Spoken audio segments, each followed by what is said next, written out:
Bonjour à toutes et à tous, je vous souhaite la bienvenue à ce webinaire organisé par l'INRS et intitulé « Perturbateurs endocriniens, les repérer pour prévenir les risques en entreprise ». Vous êtes très nombreux à être connectés ce matin et nous vous en remercions. Je vous invite à adresser vos questions au fil de mon intervention. Les modérateurs y répondront. Je sélectionnerai également quelques interrogations que je traiterai à l'issue de ma présentation. Donc tout d'abord, quelques mots pour me présenter. Je me nomme Myriam Rico, je suis la responsable du pôle risque chimique au sein du département expertise et conseil technique. J'ai également en charge la coordination du programme d'action que mène l'Institut sur les perturbateurs endocriniens. Donc, le webinaire de ce matin vise à présenter les outils disponibles pour repérer les perturbateurs endocriniens ainsi que les produits qui en contiennent en entreprise afin de mettre en œuvre une démarche de prévention des risques adaptée. Donc, ce webinaire comprend 6 parties. Tout d'abord, je vais vous présenter un historique de la problématique ainsi qu'un point sur les enjeux et la définition. J'aborderai ensuite les secteurs d'activité qui sont concernés par les perturbateurs endocriniens ainsi que les situations d'exposition qu'on peut rencontrer en milieu professionnel. Dans un troisième temps, je vous parlerai des effets potentiels des perturbateurs endocriniens sur la santé, sachant qu'il existe déjà un webinaire proposé par l'INRS en 2021, référencé ANIM 308 et qui détaille particulièrement ce point. Dans une quatrième partie, je vous parlerai du cadre réglementaire à l'échelle européenne et française. Et puis, ensuite, nous aborderons donc le vif du sujet. Donc, je vous présenterai les outils qui existent pour repérer, inventorier les perturbateurs endocriniens et les produits qui en contiennent. Et notamment, j'aborderai la genèse de l'outil qui a récemment élaboré l'INRS pour repérer ces substances chimiques. Et enfin, dans une dernière partie, j'aborderai la prévention des risques. Alors tout d'abord, un bref historique de la problématique ainsi qu'un point sur les enjeux et la définition. Donc les premières observations, les premiers questionnements remontent aux années 1940-1970 avec la commercialisation, la mise sur le marché de certains produits. Et donc parmi ces produits, le DDT, le dichlorotriphényltrichloroéthane, donc c'est un insecticide qui a été découvert en 1938 et qui a été largement utilisé pendant la Seconde Guerre mondiale et à l'issue de celle-ci pour lutter contre le paludisme ainsi que pour protéger les cultures. Donc dès les années 60, il a été montré que ce pesticide avait des effets notamment sur la reproduction des animaux avec une baisse de la population suite à l'amincissement des coquilles d'œufs. Par la suite, d'autres troubles ont été rapportés chez l'animal et sur l'homme, notamment des troubles du développement ou encore des cancers hormonodépendants. Donc ce pesticide a été interdit à l'exception de quelques pays où le paludisme sévit encore. Deuxième exemple, le DES, le diéthylstilbestrol, que vous connaissez sans doute plutôt sous le nom de Distilbène, le nom commercial Distilbène. Donc c'est un médicament, un œstrogène de synthèse qui a été prescrit à des millions de femmes pour lutter contre les fausses couches et les complications liées à la grossesse. Donc, dès les années 1970, l'Agence américaine des produits médicamenteux et alimentaires, la FDA, a interdit la prescription de ce médicament aux femmes enceintes suite à la parution de travaux qui montraient un lien entre une exposition in utero des enfants de sexe féminin à ce médicament et la survenue quelques années plus tard de cancers, notamment du vagin et du col de l'utérus, chez ces jeunes femmes. Par la suite, d'autres troubles ont été rapportés chez les enfants de sexe masculin, exposés également in utero. Autre exemple, autre cas emblématique, les PCB, les polychlorobiphényles. Donc, ce sont une famille d'environ 200 composés chimiques organochlorés qui ont été très utilisés à partir des années 30, notamment comme huile isolante dans les transformateurs et dans les condensateurs, ainsi que dans différents produits tels que les plastiques ou encore les peintures. Donc ces PCB ont eu tendance à diffuser dans l'environnement, à persister et à s'accumuler. Donc il a été constaté une contamination complète de la chaîne alimentaire, ainsi que des cas de pollution, par exemple en France, de la Seine ou du Rhône. Par ailleurs, des travaux ont rapidement montré que ces substances présentaient une toxicité, notamment donc des effets sur la reproduction, sur le métabolisme, ainsi qu'ils pouvaient induire la survenue de cancers. Donc ces PCB ont par la suite été interdits en 1976 aux États-Unis et en 1985 en France. Donc il a fallu attendre quand même encore quelques années, les années 1990-2000, pour que ces produits, donc le DDT, le DES et les PCB, soient identifiés comme des perturbateurs endocriniens. En effet, le concept de perturbateur endocrinien a été établi pour la première fois en 1991. Et ce, en fait, au cours d'une conférence qui a eu lieu aux États-Unis, à Wingspread. Une vingtaine de chercheurs se sont réunis pour échanger sur la pollution des grands lacs américains et canadiens, et notamment des conséquences de cette pollution sur les espèces animales, et plus précisément sur le système reproducteur des espèces animales. Et suite à cette conférence, une déclaration de consensus a été établie, connue depuis sous le nom de déclaration de Wingspread, qui mentionne qu'un grand nombre de produits chimiques de synthèse libérés dans la nature sont capables de dérégler le système hormonal, le système endocrinien, des animaux et de l'homme. Et les conséquences de tels dérèglements peuvent être graves en raison du rôle de premier plan que jouent les hormones dans le développement de l'organisme. Donc le terme perturbateur endocrinien fut utilisé pour la première fois il y a un peu plus de 30 ans. Dans la suite de mon intervention, j'utiliserai le terme perturbateur endocrinien ainsi que son acronyme PE.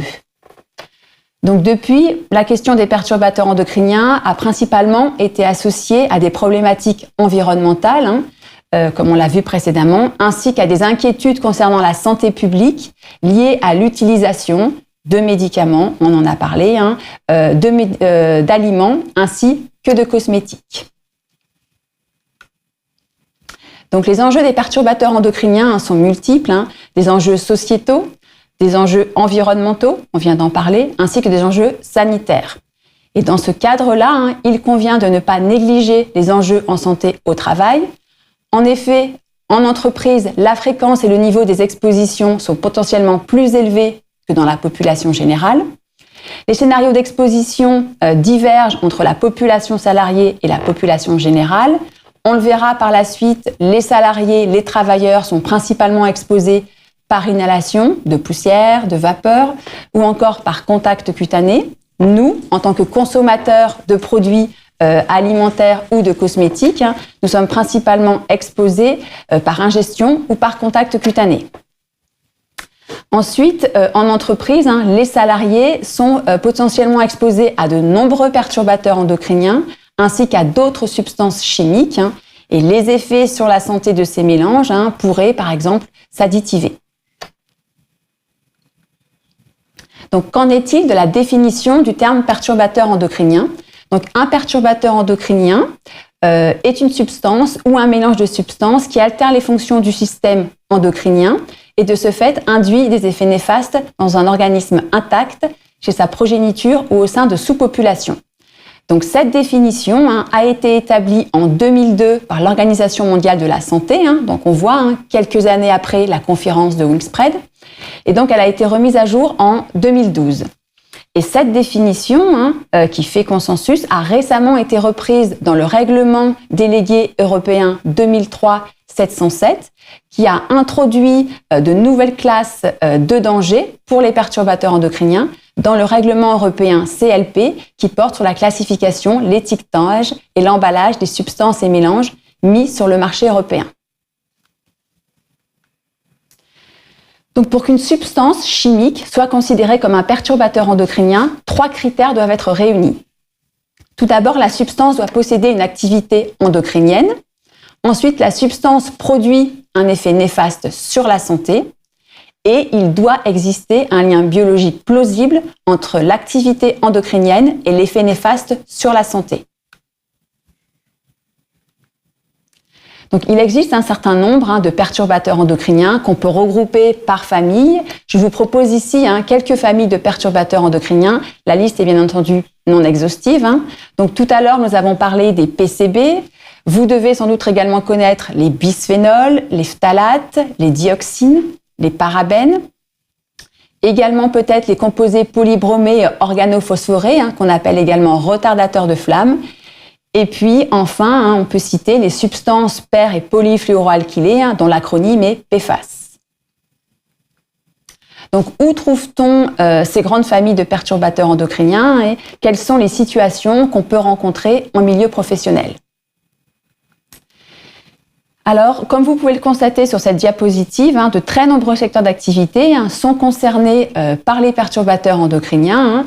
Tout d'abord, l'industrie chimique qui produit ces substances, mais qui les utilise également dans de nombreux produits, tels que les peintures, les colles, les encres ou encore les vernis.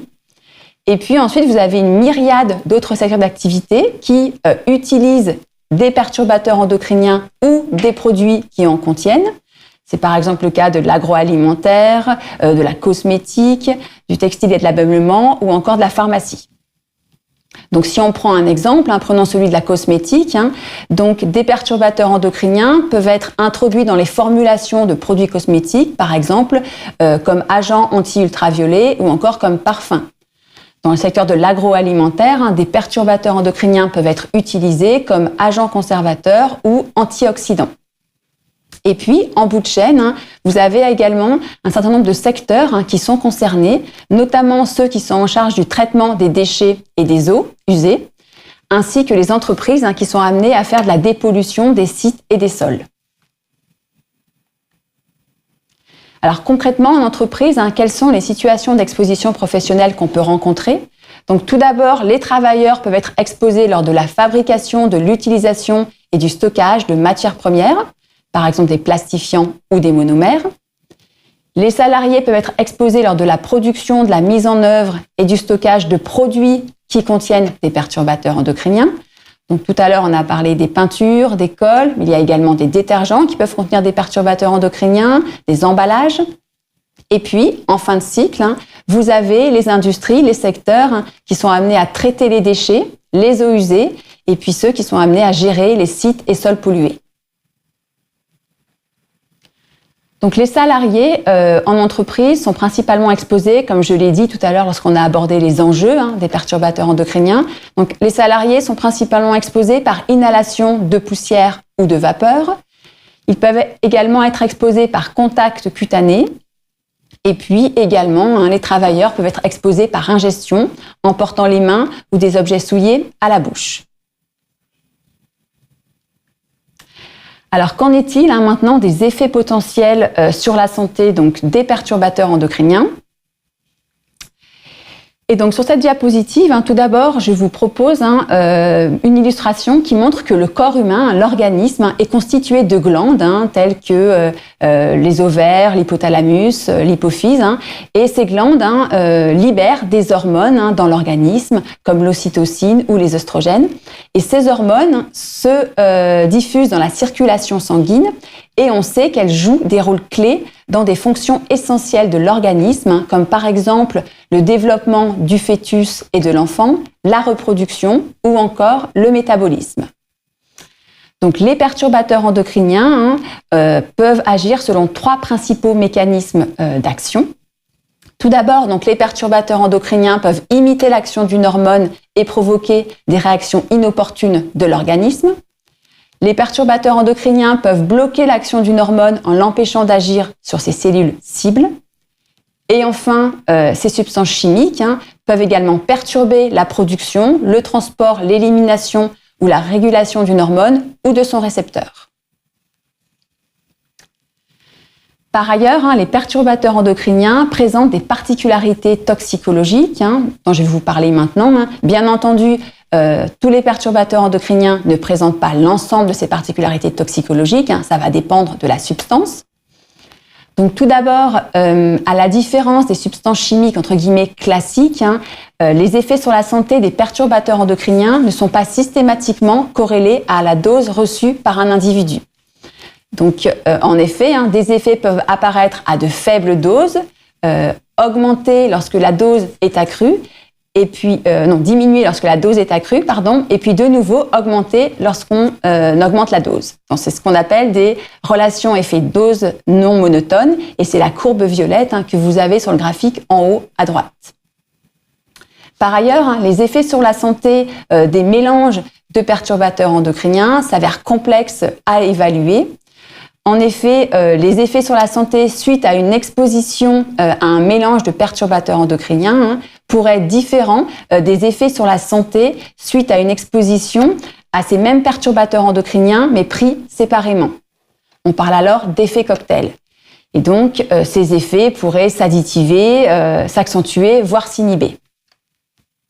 Ensuite, il a été rapporté que l'organisme peut être plus vulnérable aux effets des perturbateurs endocriniens à certaines étapes de sa vie. C'est le cas, par exemple, du développement prénatal. Et c'est ce qu'on appelle des fenêtres de vulnérabilité ou des fenêtres de susceptibilité, ou des périodes de vulnérabilité. Il a également été rapporté que certains perturbateurs endocriniens pouvaient avoir des effets sur la santé sans seuil. Et enfin, comme je vous l'ai dit en introduction lorsque j'ai abordé le distilbène, il a été rapporté que certains perturbateurs endocriniens pouvaient avoir des effets sur la santé de la descendance des individus exposés. C'est ce qu'on appelle des effets transgénérationnels. Alors, les perturbateurs endocriniens sont soupçonnés d'être à l'origine d'une multitude d'affections. Néanmoins, les données, les travaux qui montrent un lien causal clair entre une exposition à un perturbateur endocrinien et la survenue de pathologies chez l'homme restent assez limités. La plupart des effets ont été observés chez l'animal. Néanmoins, tous ces éléments incitent à la prudence. Donc, sur cette diapositive, je vous présente une liste non exhaustive des effets potentiels des perturbateurs endocriniens sur la santé. Cette liste est bien entendu amenée à évoluer au fur et à mesure de la publication de connaissances. Et comme vous pouvez le constater, les perturbateurs endocriniens ont des effets sur la reproduction, mais pas que. Donc tout d'abord, au niveau de la reproduction, justement, féminine et masculine, les perturbateurs endocriniens peuvent induire des pubertés précoces, de l'endométriose ou encore une baisse de la testostérone. Les perturbateurs endocriniens peuvent également donc induire des troubles du développement et métabolique, avec donc de la prématurité, des faibles poids de naissance, de l'obésité ou encore du diabète de type 2. Et enfin, il a été rapporté, avec certains perturbateurs endocriniens, la survenue de cancers hormonodépendants, notamment du sein, de l'endomètre ou encore de la prostate. Alors, qu'en est-il maintenant du cadre réglementaire à l'échelle française et européenne ? Donc, comme je l'ai dit depuis le début de ce webinaire, les perturbateurs endocriniens, ce sont des substances chimiques. Donc, il convient d'appliquer les règles de prévention du risque chimique édictées dans le Code du travail. Et plus spécifiquement, il convient d'appliquer les règles particulières applicables aux agents chimiques dangereux, ACD, définis réglementairement comme CMR, cancérogènes, mutagènes et reprotoxiques. Par ailleurs, des dispositions spécifiques existent dans le Code du travail pour les femmes enceintes et allaitants. Donc, il est interdit de les affecter ou de les maintenir à des postes de travail, les exposant à des perturbateurs endocriniens classés toxiques pour la reproduction de catégorie 1A ou 1B, donc toxiques pour la reproduction avérée ou présumée, ainsi que toxiques pour la reproduction de catégories supplémentaires de danger pour les effets sur ou via l'allaitement. Donc, c'est la mention de danger H362 au sens du règlement européen CLP qui porte sur la classification, l'étiquetage et l'emballage des substances et des mélanges. Et justement, donc passons maintenant à l'échelle européenne et notamment intéressons-nous au règlement européen CLP. Donc, je l'ai dit tout à l'heure en introduction lorsque j'ai abordé la définition du terme perturbateur endocrinien. Donc, très récemment, il y a un nouveau règlement européen qui est paru, donc référencé 2023-707, qui a introduit de nouvelles classes de danger pour les perturbateurs endocriniens dans le règlement CLP. Et plus précisément, deux nouvelles classes de danger ont été introduites. Tout d'abord, perturbations endocriniennes pour la santé humaine. Et deuxième classe de danger, perturbations endocriniennes pour l'environnement. Et donc, il existe deux catégories pour ces classes de danger. Donc, pour la classe de danger perturbation endocrinienne pour la santé humaine, vous avez la catégorie 1, perturbateurs endocriniens avérés ou présumés pour la santé humaine. Et catégorie 2, perturbateurs endocriniens suspectés pour la santé humaine. Et vous avez le pendant pour la classe de danger, perturbations endocriniennes pour l'environnement. Donc des éléments d'étiquetage sont associés à ces nouvelles classes de danger, et notamment des mentions d'avertissement, des mentions de danger, ainsi que des conseils de prudence. Donc les substances doivent être classées et étiquetées selon ces nouvelles règles depuis le 1er mai 2025. Concernant les mélanges, ceux-ci doivent être classés et étiquetés au plus tard le 1er mai 2026, sauf dérogation. Et ces dérogations portent sur les lots, substances ou mélanges qui sont déjà mis sur le marché. Là, vous avez un délai pour appliquer ces nouvelles règles. Donc, je vous invite à vous référer à la fiche de données de sécurité des substances et des mélanges, et notamment dans les rubriques 2.1 et 2.2, vous allez pouvoir retrouver ces éléments donc, de classification et d'étiquetage qui permettront de mieux repérer les perturbateurs endocriniens. Et de même, les rubriques 3.1 et 3.2 qui portent sur la composition de la substance ou du mélange mentionneront le fait que la substance ou le mélange est ou contient des perturbateurs endocriniens. Un dernier point important à mentionner, c'est qu'à ce jour, il n'existe pas de pictogramme associé à ces dangers. Toujours au niveau de l'Europe, en fait, un autre règlement me semblait important d'aborder, en fait, c'est le règlement européen REACH qui porte sur l'enregistrement, l'évaluation et l'autorisation des substances chimiques.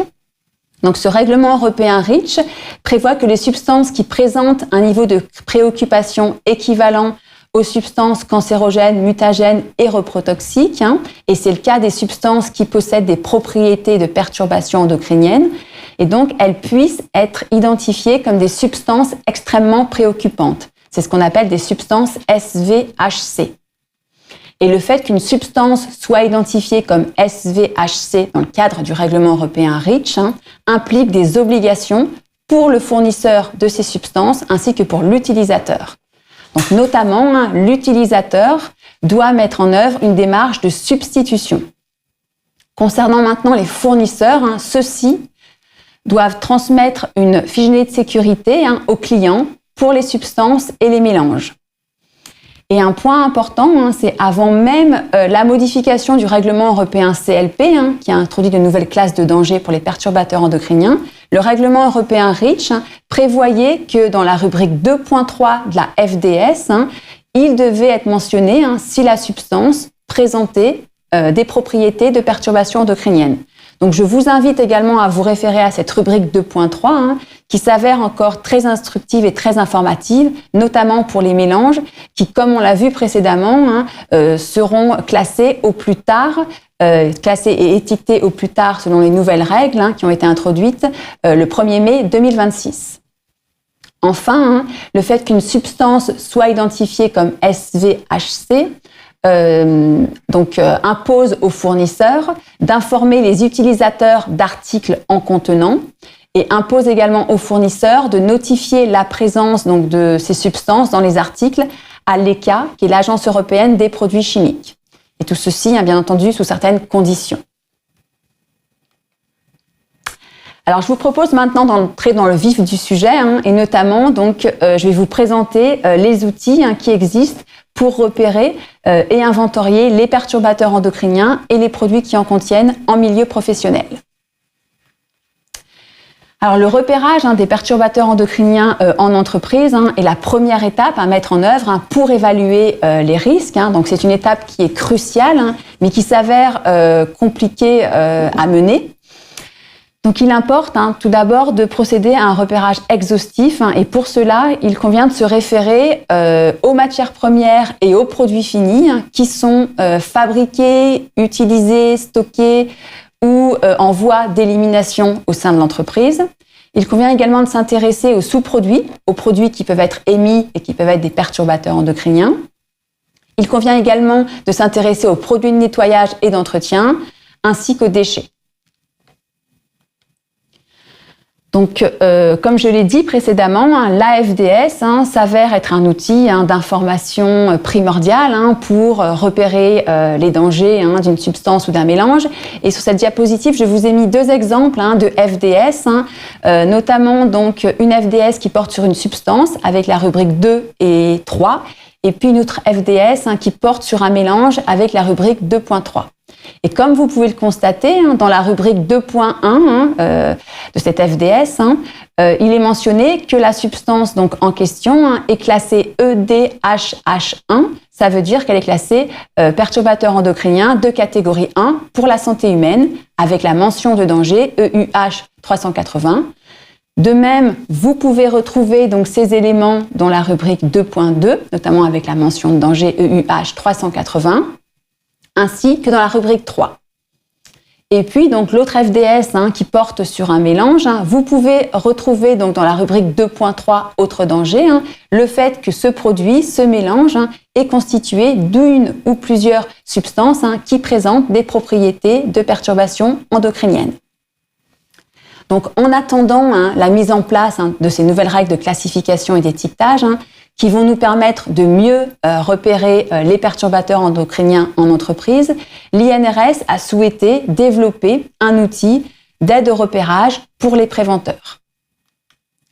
Et donc, pour développer cet outil, nous nous sommes intéressés aux différentes listes de perturbateurs endocriniens avérés ou potentiels qui circulent à l'échelle française, mais également au-delà. Et donc, on peut recenser environ 30 initiatives, 30 listes de perturbateurs endocriniens avérés ou potentiels qui circulent et qui recensent environ 2000 substances chimiques. Donc, ces listes ont été établies par différents organismes. Ça peut être la Commission européenne, des ONG. Et donc, elles ont été établies selon différents critères et bien entendu, elles poursuivent des objectifs également variés. Donc, 3 initiatives nous ont paru particulièrement intéressantes pour élaborer donc, notre outil. Tout d'abord, donc, la première initiative pertinente, c'est l'ED-List, l'Endocrine Disruptor List, qui a été donc mise en ligne en 2020. Donc, c'est une liste institutionnelle qui est le fruit d'une collaboration entre plusieurs agences de sécurité sanitaire européennes. Donc, ce travail liste les perturbateurs endocriniens avérés au niveau de l'Union européenne ou en cours d'évaluation au niveau européen au travers de 3 réglementations, le règlement biocide, le règlement des produits phytopharmaceutiques ainsi que le règlement européen REACH. Et donc, cette liste précise les perturbateurs endocriniens avérés donc, ou en cours d'évaluation pour la santé humaine ainsi que pour l'environnement. Deuxième liste intéressante, c'est un travail qui est issu d'une équipe universitaire indienne qui a établi une liste en 2019, donc notamment qui a fait paraître un article dans une revue à comité de lecture, une revue scientifique. Et donc, cette liste, qui fait également maintenant l'objet d'une base de données accessible en ligne en langue anglaise, elle répertorie les perturbateurs endocriniens avérés ou potentiels pour la santé. Et puis, dernier travail qui nous a semblé donc pertinent, c'est la liste des substances chimiques d'intérêt en raison de leur activité endocrine potentielle proposée par l'ANSES, qui est l'Agence nationale de sécurité de l'alimentation, de l'environnement et du travail en France. Et donc, l'ANSES propose également une liste de perturbateurs endocriniens avérés ou potentiels pour la santé humaine. Donc, je vous propose maintenant de détailler brièvement ces 3 initiatives qui nous ont permis de créer notre outil. Donc, tout d'abord, l'ED-List, je l'ai dit, c'est la liste institutionnelle qui est le fruit de plusieurs agences de sécurité sanitaire européennes, dont l'ANSES pour la France. Elle a été mise en ligne il y a environ 5 ans et elle est actualisée 2 fois par an. Donc, cette liste comprend 3 sous-listes, donc notamment la liste 1. Donc, ce sont les substances qui sont reconnues comme des perturbateurs endocriniens dans l'Union européenne pour la santé et ou pour l'environnement. La liste 2, ce sont les substances qui sont en cours d'évaluation pour leurs propriétés de perturbation endocrinienne suspectées dans le cadre d'une législation européenne. Donc, j'ai parlé de ces législations, c'est le règlement biocide, le règlement phytopharmaceutique et le règlement REACH. Et puis, la liste 3, ce sont donc les substances qui sont considérées comme des perturbateurs endocriniens par l'un des États membres qui participent donc à cette initiative. Et donc, je vous ai mentionné ici le nombre de substances qui figurent donc dans ces 3 sous-listes pour des effets sur la santé. Et comme vous pouvez le constater, actuellement, en 2025, il y a 38 substances qui sont considérées comme des perturbateurs endocriniens pour la santé humaine. Et puis, comme vous pouvez également le constater, il y a environ 70 substances qui sont en cours d'évaluation pour leurs propriétés de perturbation endocrinienne sur la santé humaine. Donc, nous avons souhaité aller au-delà en fait de ces substances dont le nombre est encore limité. Et nous sommes intéressés à d'autres initiatives qui listent un plus grand nombre de perturbateurs endocriniens avérés ou potentiels. Et donc, deuxième initiative pertinente, donc c'est la base de données DEDUCT, qui est issue de travaux universitaires, qui a été publiée pour la première fois en 2019, qui a été revue en 2021, et donc qui fait l'objet d'une base de données donc accessible en ligne. Et donc, en 2019, cette base de données recensait 686 substances. En 2021, elle en répertorie 792 substances qui sont classées en 4 catégories en fonction du niveau de preuve. Donc, tout d'abord, la catégorie 1, ce sont les substances pour lesquelles les effets ont été constatés in vivo chez l'homme. La catégorie 2, ce sont les substances pour lesquelles les effets ont été rapportés in vivo chez des rongeurs et in vitro dans des expériences utilisant des cellules humaines. La catégorie 3, ce sont les substances pour lesquelles les effets ont été constatés uniquement in vivo chez les rongeurs. Et enfin, la catégorie 4, ce sont les substances pour lesquelles les effets ont été constatés in vitro sur des cellules humaines uniquement. Et puis, dernière initiative qui nous a permis de construire notre outil, c'est la liste proposée par l'ANSES en 2021. Et donc, pour établir cette liste, en fait, l'ANSES s'est inspiré des travaux qui ont été menés par DEDUCT. Et donc, elle est partie des 686 substances qui avaient initialement été identifiées par les chercheurs dans le cadre de DEDUCT en 2019, auxquelles l'agence a ajouté 152 substances actives biocides et phytopharmaceutiques qui avaient été identifiées par la Commission européenne. Et l'ANSES également a introduit 68 coformulants dans les produits biocides et phytopharmaceutiques. Et donc, la liste de l'ANSES répertorie actuellement 906 substances que l'agence a également classées en 3 catégories en fonction du niveau de preuve. Donc, tout d'abord, la catégorie 1. Donc, elle recense les substances pour lesquelles les effets ont été rapportés in vivo chez l'homme ou les effets sont rapportés in vivo chez des rongeurs et in vitro dans des expériences utilisant des cellules humaines.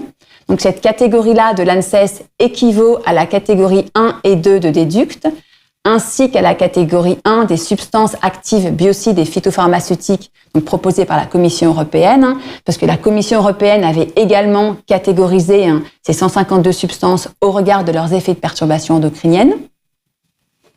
Ensuite, la catégorie 2, ce sont les substances pour lesquelles les effets sont rapportés uniquement in vivo chez les rongeurs et des données sur le mode d'action manquent. Donc, cette catégorie-là se réfère aux catégories 3 de DEDUCT et 2 des substances actives biocides et phytopharmaceutiques. Et enfin, la catégorie 3, donc recense les substances pour lesquelles les effets ont été constatés in vitro sur des cellules humaines uniquement et des données sur l'effet néfaste associé manquent. Et donc, cette catégorie 3 se rapporte à la catégorie 4 de DEDUCT et à la catégorie 3 des substances actives et phytopharmaceutiques. Un point important que je n'ai pas précisé, c'est que les 68 coformulants dans les produits biocides et phytopharmaceutiques qu'a introduit l'ANSES n'ont pas fait l'objet d'une catégorisation au regard de leurs effets PE.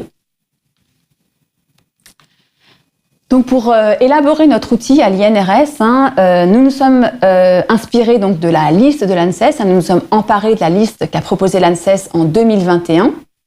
Et comme on l'a remarqué, cette liste en fait est issue notamment des travaux qu'avait menés en 2019 l'équipe de DEDUCT. Et donc nous avons appliqué 2 critères à cette liste de 906 substances. Donc tout d'abord, premier critère, c'est la quantité mise sur le marché. Nous avons retenu les substances qui sont mises sur le marché européen à plus de 100 tonnes par an, ce qui équivaut à 179 substances.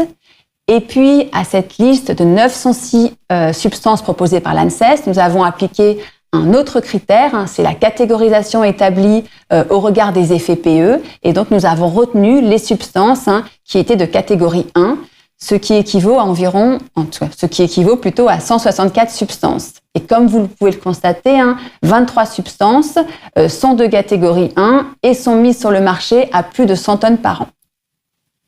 Donc, bien entendu, une fois qu'on a retenu en fait ces substances, nous avons également vérifié que notre liste incluait bien en fait les substances qui étaient présentes dans l'ED-liste 1 et l'ED-liste 3 pour des effets sur la santé. Et donc, je vous rappelle, l'ED-liste 1, ce sont les perturbateurs endocriniens qui sont avérés au niveau de l'Union européenne. Et 3, ce sont les substances qui sont reconnues comme des perturbateurs endocriniens avérés par certains pays participants à l'initiative ED-list. Donc, notre outil s'intitule « Repérage des perturbateurs endocriniens en entreprise ». Il est référencé outil 16 et il est téléchargeable donc, à l'adresse mentionnée sur cette diapositive. Donc, notre outil rassemble actuellement 344 substances. Et donc, pour chacune d'elles, nous avons mentionné le numéro CAS. Nous avons également identifié pour ces 344 substances les principaux secteurs d'activité qui étaient concernés, ainsi que les usages passés et actuels associés à ces secteurs. Nous avons également indiqué la catégorie au regard des effets perturbateurs endocriniens sur la santé. Nous avons précisé s'il existait une classification cancérogène, mutagène ou reprotoxique pour ces substances au sens du règlement européen CLP. Nous avons également indiqué si ces substances faisaient l'objet d'un ou deux tableaux de maladies professionnelles du régime général. Et enfin, nous avons également mentionné si ces substances faisaient l'objet d'une fiche toxicologique. Un point important par rapport à cette activité concernée, nous avons exclu les secteurs du traitement des déchets, de la gestion des sites et sols pollués, ainsi que de l'entretien et de la maintenance. En effet, ces secteurs sont particulièrement concernés par les perturbateurs endocriniens. Néanmoins, ils sont concernés par une multitude de perturbateurs endocriniens et il nous semblait complexe actuellement d'intégrer ces secteurs dans l'outil. Par ailleurs, dernier point important, au niveau de la catégorie au regard des effets PE sur la santé de la substance, nous avons procédé comme suit. Dès lors que la substance était dans la liste de l'ANSES catégorie 1 et 3 et catégorie 1 et 3 de l'ED-list, nous avons mentionné que la substance était un perturbateur endocrinien avéré ou présumé. Et dès lors que la substance était dans la catégorie 3 de la liste ANSES, nous avons mentionné que la substance était un perturbateur endocrinien suspecté. Donc, les secteurs qui ont été identifiés, particulièrement concernés par ces 344 substances, je vous les ai listés ici. Donc, il y en a 22. Ce sont les secteurs de l'agroalimentaire, de l'agriculture, du textile et du cuir, du travail du bois, du papier et du carton, de l'imprimerie, de la chimie, on en a parlé tout à l'heure, de la cosmétique, de la pharmacie, bien entendu, l'aéronautique et l'aérospatiale, le caoutchouc et la plasturgie, les bâtiments et les travaux publics, le travail des métaux, l'électronique, la collecte et le traitement des eaux, la construction, l'entretien et la réparation automobile, le nettoyage industriel, l'entretien des espaces verts, les soins médicaux, la coiffure et les soins de beauté, la fabrication et la distribution de carburant et enfin la thanatopraxie. Donc, je vous propose ici une capture d'écran de l'outil tel qu'il existe actuellement. Donc, c'est un tableur Excel donc qui recense ces 344 substances et qui mentionne pour chacune d'elles si elles sont concernées par les 22 secteurs d'activité qu'on a identifiés. Et puis, on a bien entendu associé les usages à ces secteurs. Et puis, comme j'en ai parlé tout à l'heure, on a précisé également différents paramètres comme la catégorie PE ou encore la classification CMR. Donc, il est prévu en 2026 que ce tableur Excel soit transformé en outil informatique afin de rendre plus aisées les recherches et de pouvoir faire des extractions également. À l'INRS, il existe également d'autres outils qui permettent de repérer les perturbateurs endocriniens. Donc, tout d'abord, l'outil C-RICH, c'est un logiciel qui permet d'évaluer les risques chimiques en entreprise. Les fiches toxicologiques également produites par l'INRS permettent de repérer si une substance est un perturbateur endocrinien avéré ou potentiel. De même, l'outil MIXI, qui a initialement été développé par l'Université de Montréal et l'IRSST, qui est l'homologue de l'INRS au Québec, et qui permet d'estimer les effets sur la santé des polyexpositions chimiques, permet également de repérer les perturbateurs endocriniens. Et puis enfin, dernier outil, c'est l'outil d'évaluation des niveaux d'exposition professionnelle. Donc c'est un outil qui donne des éléments d'information sur des concentrations en polluants dans des situations données. Et là également, cet outil permet de repérer les perturbateurs endocriniens. Donc justement, une fois qu'on a identifié, inventorié donc les perturbateurs endocriniens et les produits qui en contiennent en entreprise, il convient de mettre en œuvre une démarche de prévention des risques pour protéger la santé des salariés.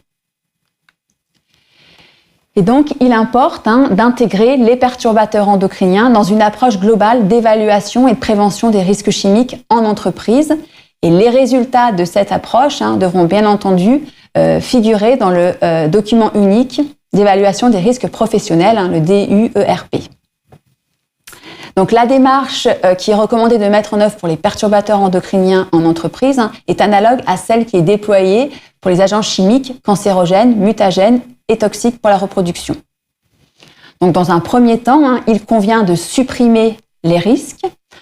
À défaut, il convient de substituer les perturbateurs endocriniens par des substances qui présentent des dangers moindres.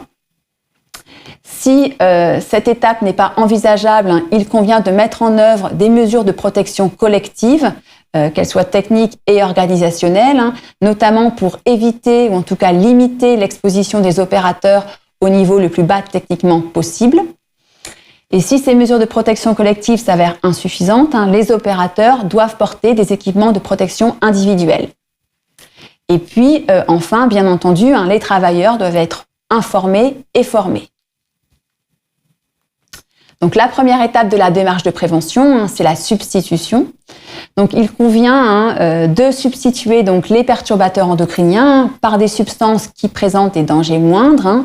Mais il importe d'être vigilant durant cette étape. En effet, attention à ne pas déplacer les dangers lors de la substitution.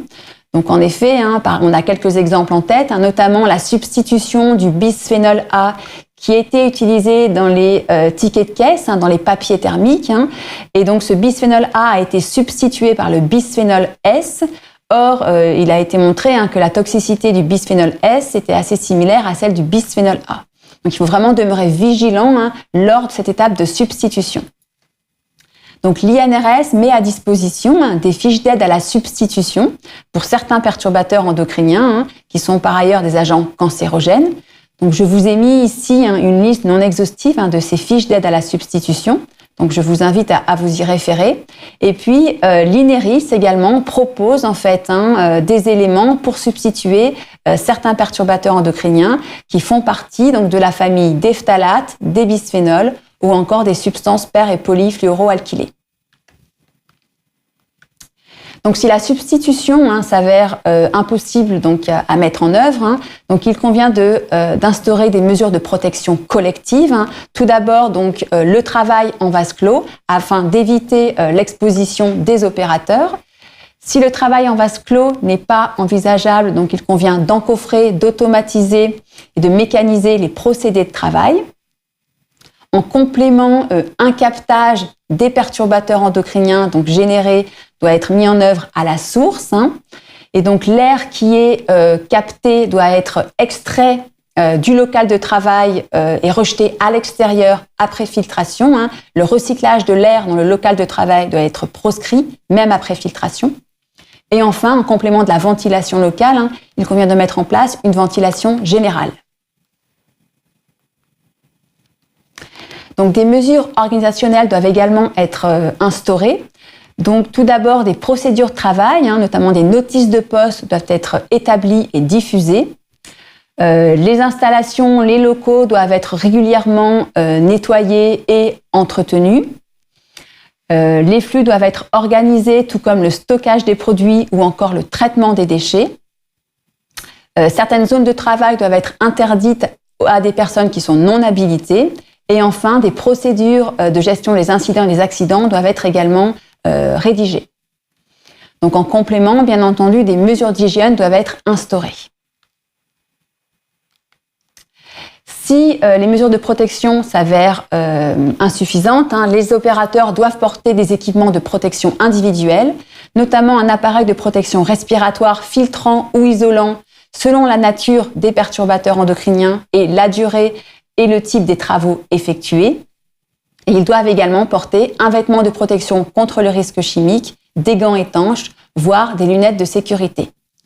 Donc, si ces équipements de protection individuelle ne sont pas à usage unique, il convient bien entendu de les entretenir et de les nettoyer régulièrement. Enfin, donc, il importe d'informer et de former les travailleurs sur les risques associés aux perturbateurs endocriniens, ainsi que sur les moyens de prévention en l'état actuel des connaissances, et notamment les hommes et les femmes ayant un projet de procréation. Par ailleurs, pour les femmes enceintes ou ayant un projet de grossesse, potentiellement exposées à des perturbateurs endocriniens, il importe de les encourager à contacter leur service de prévention et de santé au travail. Donc, en résumé, il convient en entreprise de repérer les perturbateurs endocriniens et les produits qui en contiennent pour mettre en œuvre une démarche d'évaluation et de prévention des risques. Donc, pour repérer, pour inventorier ces perturbateurs endocriniens, je vous invite à consulter l'étiquetage et la fiche de données de sécurité et en complément à utiliser les outils mis à disposition par l'INRS.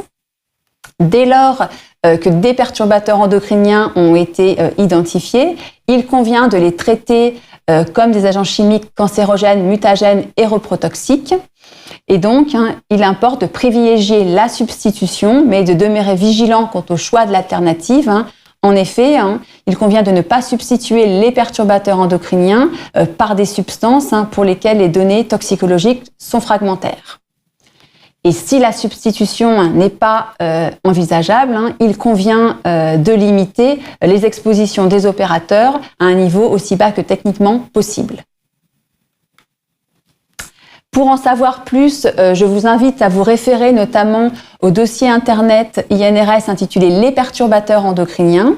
Donc, ce dossier a été revu très récemment et vous pourrez y retrouver la genèse de l'outil que je vous ai présenté aujourd'hui et qui a été développé par l'INRS et qui permet de repérer donc les perturbateurs endocriniens en entreprise. Donc, c'est l'outil référencé 16. Je vous invite également à consulter un dépliant de sensibilisation que nous avons établi et dont vous avez la couverture sur cette diapositive qui vise donc justement à sensibiliser les salariés, les chefs d'entreprise à la prévention des risques associés aux perturbateurs endocriniens. Et puis, je vous invite à consulter notamment un certain nombre d'articles qu'a publié l'INRS dans ses revues Hygiène et sécurité du travail ou encore Référence en santé au travail. Je vous en ai mis sur cette diapositive quelques exemples. Donc, ce sont des articles qui permettent de transmettre un petit peu les résultats des travaux de recherche menés à l'INRS. Donc, par exemple, ici, vous avez un article qui porte sur le bisphénol S dont j'ai parlé précédemment, dans le papier thermique, notamment qui s'intéresse à l'exposition cutanée des agents de caisse. Et puis, un autre article qui porte sur les retardateurs de flamme dans les filières de traitement des déchets d'équipements électroniques et électriques.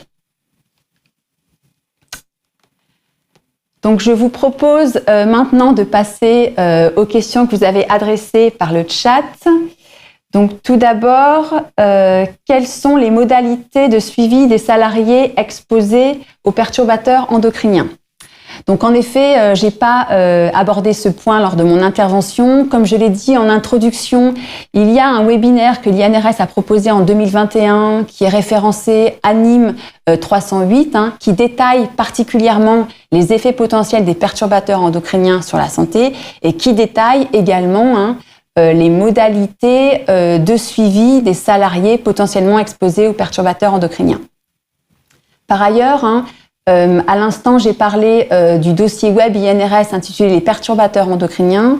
Et donc, dans ce dossier Internet, vous avez un onglet qui s'appelle « Prévention des risques ».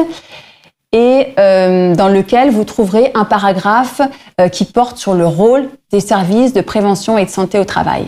Donc, je vous invite à vous référer donc à ces 2 documents qui vous permettront d'avoir accès aux modalités de suivi médical des salariés potentiellement exposés au PE. Ensuite, autre question que vous avez adressée, quelles suites sont données à la SNPE2 ? Oui, donc la SNPE2, c'est la Stratégie nationale sur les perturbateurs endocriniens 2. Donc, en effet, la France a été le premier pays en 2014 à se doter d'une stratégie nationale sur les perturbateurs endocriniens. C'est ce qu'on a appelé la SNPE 1.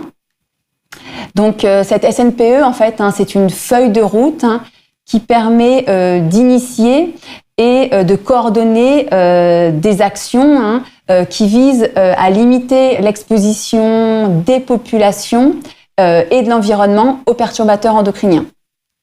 Donc la SNPE 1 s'est achevée en 2019. Une seconde stratégie nationale sur les perturbateurs endocriniens a vu le jour. Elle vient de se terminer. Et donc, dans le cadre de cette seconde SNPE, il y avait une action qui portait notamment sur la prévention des risques professionnels. C'est l'action 9, il me semble, qui était intitulée « Guider l'industrie pour protéger et substituer ». Et donc actuellement, on en est au bilan de cette SNPE2 et donc les différentes parties prenantes qui collaborent à cette SNPE, donc que ce soit les ministères de la santé, du travail, de l'environnement, également de nombreuses ONG, des fédérations professionnelles, des syndicats salariés. Donc ces différentes parties prenantes sont en train d'élaborer une nouvelle feuille de route. Alors, je ne sais pas si ce sera une SNPE 3. En tout cas, il y aura en effet une nouvelle feuille de route pour continuer les actions, justement, donc pour limiter l'exposition des populations et de l'environnement aux perturbateurs endocriniens. Et cette feuille de route sera sans doute publiée en 2026. Ensuite, alors, quels sont les travaux de recherche menés par l'INRS sur le sujet des perturbateurs endocriniens ? Donc, en effet, j'en ai un petit peu parlé tout à l'heure. Donc, l'INRS a 4 modes d'action complémentaires. Tout d'abord, l'assistance, en fait. Donc, l'INRS apporte assistance aux différents acteurs de la prévention en France, que ce soit les entreprises, les CARSAT, les SPST ou encore les ministères. Deuxième mode d'action, c'est l'information. Donc, l'INRS diffuse des savoirs et des savoir-faire au travers de produits d'information à nos différents publics cibles. Et le webinaire de ce jour en est un exemple. Et puis, autre mode d'action, en effet, ce sont les études et recherches. Donc, l'INRS travaille depuis quelques années sur les perturbateurs endocriniens. Donc, on mène des études et recherches sur les perturbateurs endocriniens. Donc, par le passé, on a travaillé sur les bisphénols, qu'on a pu voir tout à l'heure, ainsi que sur les phtalates. Donc, actuellement, nous menons des travaux qui visent à estimer l'exposition professionnelle des salariés, notamment ceux qui sont exposés aux retardateurs de flamme dans le secteur du traitement des déchets d'équipements électroniques et électriques. Et puis, on s'intéresse également aux expositions professionnelles, aux PFAS, dans différents secteurs d'activité en France. Donc, pour mener à bien ces travaux, on est amené à identifier les secteurs d'activité qui sont concernés, par exemple, par les PFAS. On est amené à également identifier les entreprises qui peuvent être concernées. Par la suite, on développe des méthodes d'analyse, de prélèvement et d'analyse pour objectiver les niveaux d'exposition d'entreprise. Et puis ces méthodes de prélèvement et d'analyse, on est amené à les mettre en œuvre sur le terrain. Donc l'objectif, bien entendu, de ces travaux qui portent sur l'exposition professionnelle, c'est d'améliorer les moyens de protection collective, voire individuelle, qui sont mis en œuvre en entreprise.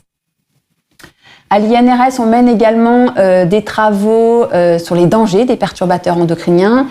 Donc, actuellement, on mène des travaux sur les effets de perturbations endocriniennes de certains fluides de coupe à queue.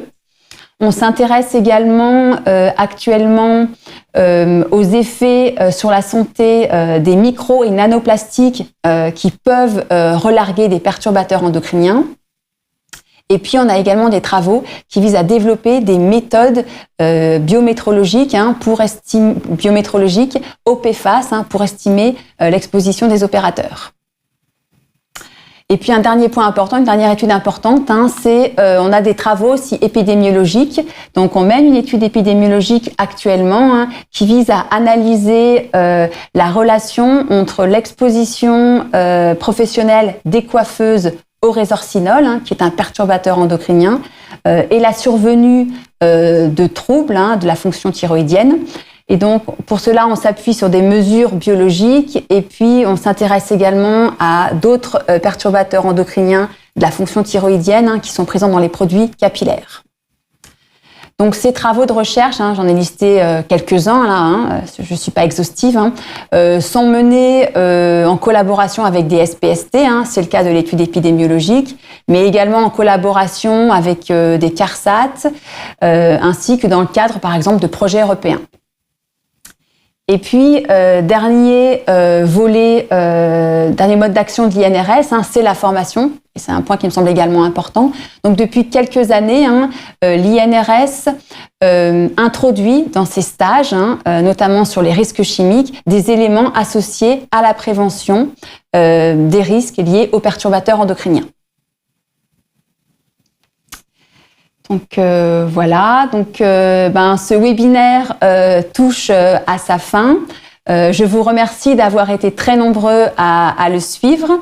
Je tiens également à remercier les modérateurs, mesdames Maison et Guézy-Tournade, ainsi que monsieur Luc Laborde. Je remercie également mesdames Pécaume et Willig qui ont contribué à l'organisation de cet événement. Si vous avez d'autres questions, je vous invite à les adresser sur le site de l'INRS, dont l'adresse est mentionnée dans le chat. Par ailleurs, vous allez pouvoir le constater dans le chat, une brève enquête est proposée. Donc, je vous invite à répondre à ces quelques questions si vous avez quelques minutes. Et puis, pour terminer, pour information, donc ce webinaire sera disponible en replay sur le site de l'INRS d'ici quelques jours. Je vous souhaite une bonne fin de journée.